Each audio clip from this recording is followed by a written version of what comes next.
pagi Pak Surya. Perkenalkan, saya Rahmanuddin Nur Anggreni, mahasiswa dari Universitas Negeri Jakarta, program studi pendidikan Pancasila dan Kewarganegaraan. Terima kasih banyak karena Bapak sudah bersedia untuk meluangkan waktu untuk wawancara ini. Sebelum memulai wawancara, boleh saya tahu nama lengkap Bapak dan jabatan Bapak sebagai guru di SMAN 18 Jakarta? Saya Surya, mengajar di Bianan Konseling. Kemudian ada tugas tambahan, yang pertama adalah sebagai koordinator BK, yang kedua tahun ini staf kesiswaan.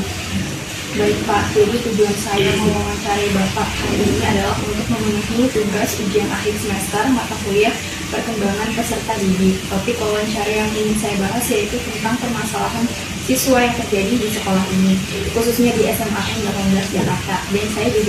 Dan juga bagaimana peran guru BK dalam membantu mengatasinya. Kalau Bapak sudah siap, saya akan mulai dengan pertanyaan pertama ya Pak.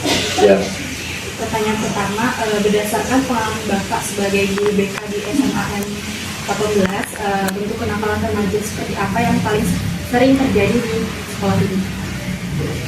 Paling sering kenakalan remaja di SMA 18 ini relatif. Kalau bicara sering ya paling sebetulnya bukan disebut kenakalan remaja ya, itu kan hal yang biasa. Misalnya datang terlambat, kemudian menunda tugas.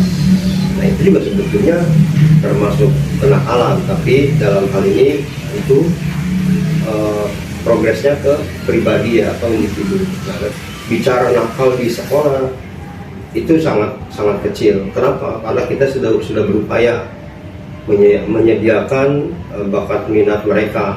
Di antaranya kita punya 18 eskul itu untuk mengurangi kenakalan remaja. Menurut Bapak, faktor-faktor apa yang menjadi penyebab kenakalan remaja tersebut?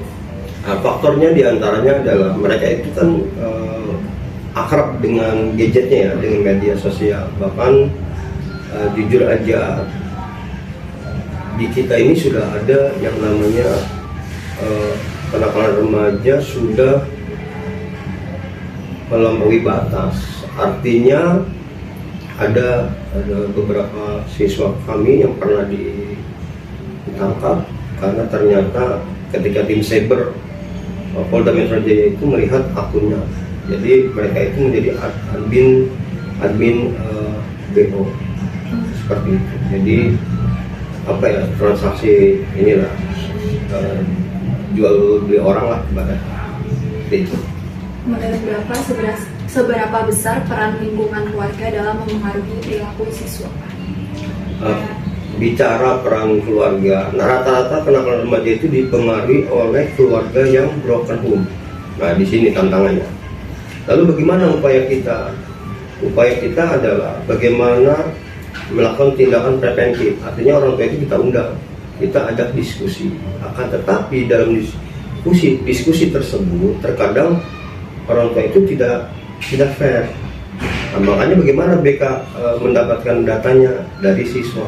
Jadi ujung-ujungnya kita melakukan asesmen, kemudian melakukan konseling individu. Bagaimana Bapak mengidentifikasi siswa yang berpotensi melakukan kenakalan remaja tersebut? Ya, yang pertama identifikasi kita. Anak itu kita lihat berapa kali dia sering merawat. Kedua, kita koordinasi dengan guru mata pelajaran. Apakah tugas-tugasnya terpenuhi, atau bagaimana atau belum.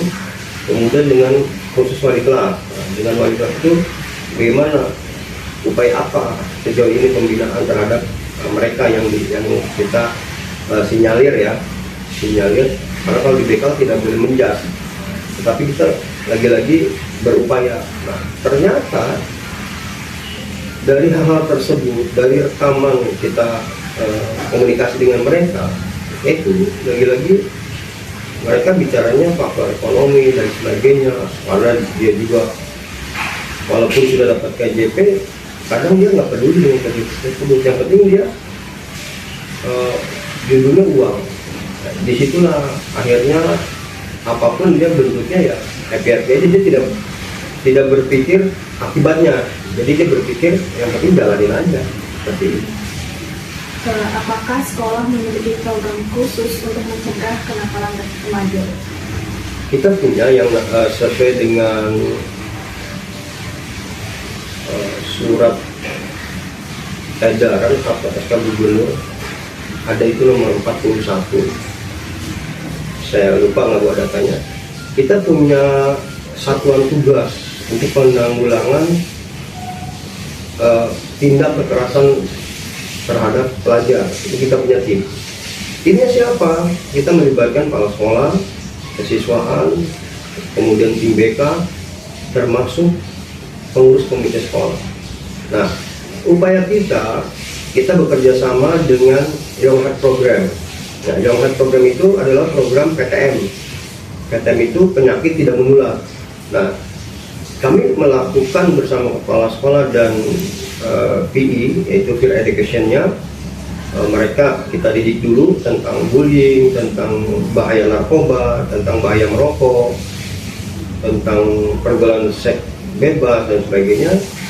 Kita tur kelas dalam rangka apa? Mensosialisasikan bahayanya hal-hal seperti tadi. Nah, kemudian kita juga di tiap kelas itu sudah ada kontak personnya. Jadi ketika murid itu mengalami tindakan pembulian, mereka boleh WA dan juga nama pelaku itu dirahasiakan. Apa langkah-langkah yang Bapak atau guru BK lain ambil saat mendapati siswa melakukan kenakalan remaja tersebut? Kalau BK itu berprinsip walaupun dia itu misalnya pelaku atau di sini korban misalnya, tetap kami mencari penyebabnya apa. Jadi kami bukan menyalahkan, selalu menyalahkan. Kamu bunuh ini salah, kamu jadi korban, kamu juga salah. Kita tidak, kita juga berupaya kerja sama dengan pihak-pihak terkait. Jadi pihak PPA ya, Perlindungan Perempuan dan Anak, kemudian KPAI. Nah, ketika kita sudah mendapatkan informasi, maka sekolah merekomendasikan. Apakah sanksi diberikan kepada siswa yang melakukan kenakalan? Jika iya, bentuknya seperti apa? Kami begini, karena mereka masih punya hak sebagai pelajar. Nah, sekolah ini diamanatkan tidak berhak untuk mengeluarkan. Tetapi bila terjadi, itu kami melakukan pembinaan terhadap anak, kemudian kita melakukan konversi kasus. Jadi orang tua kita undang, kita bicara bersama dengan wali kelas, guru BK, kemudian tim kesiswaan. Apabila terjadi, kami akan memberikan sanksinya itu adalah pembinaan. Pembinaannya seperti apa? Ya kita harus ada kesepakatan dulu sama mereka yang melakukan. Apa tantangan terbesar yang Bapak hadapi dalam menangani kasus kenakalan remaja itu? Kalau kasus besar kita belum pernah ada, karena gini, ketika mereka itu melakukan, terkadang sebelum kita bina mereka dengan sadar mengundurkan diri. Jadi upaya untuk kita menangani hal-hal yang besar itu belum ke sana. Karena kalau sudah besar kan kita pastinya mengundang para ahli, ya kan. Jadi kalau di BK itu ada yang namanya ahli tangan. Misalnya kalau memang dia sudah kesehatan mentalnya sudah sangat terganggu sehingga depresi misalnya, ya kita kan bukan ranahnya, jadi kita ahli tangan dengan psikolog. Menurut Bapak, bagaimana cara terbaik menumbuhkan kesadaran siswa agar menjauhi perilaku menyimpang? Ini yang pertama, kita asesmen dulu nih, terutama di kelas 10 misalnya. Kita harus tahu dulu mereka ini mau minatnya apa, akan bakatnya apa. Nah, kita jaring, kita lempar informasi atau kuesioner yang dia butuhkan, eskul apa. Nah, kita paling sekolah itu mampunya di situ, ya mampunya di situ.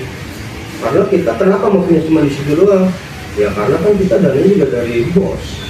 Seperti itu aja sih yang sifatnya preventif ya, itu yang kita lakukan. Kemudian kita juga berupaya kerjasama, ada pembinaan dari Babinkan Hikmah, Polisian, kemudian dengan Babinsa. Kita berupaya kerja sama. Makanya kita banyak kerjasama dengan BNN dan sebagainya. Jadi, Terakhir, apa harapan Bapak untuk siswa-siswa yang sedang menghadapi masalah atau kenakalan remaja tersebut agar mereka bisa kembali lagi semangat belajar dan tidak melakukan kenakalan remaja lagi? Mengenai semangat tersebut, tentunya yang pertama tim BK itu melakukan diskusi.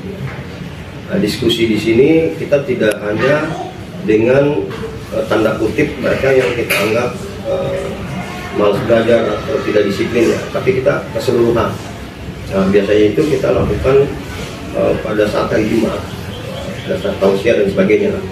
Itu yang pertama. Yang kedua, kita berupaya lagi-lagi kita mengundang orang tua. Kita diskusi juga dengan orang tua, kita kolaborasi dengan pengurus komite sekolah. Itu upaya kita. Nah, kemudian kita juga mau kerjasama dengan lingkungan, artinya dengan RT RW, karena kegiatan SPMB itu diawali dengan pertemuan RT RW di lingkungan ini bersama Pak Lurah. Nah, itu juga kita akan lakukan itu. Jadi semuanya itu sebetulnya kalau untuk menanggulanginya ya harus seluruh stakeholder yang ada di sekolah dan di lingkungan luar sekolah.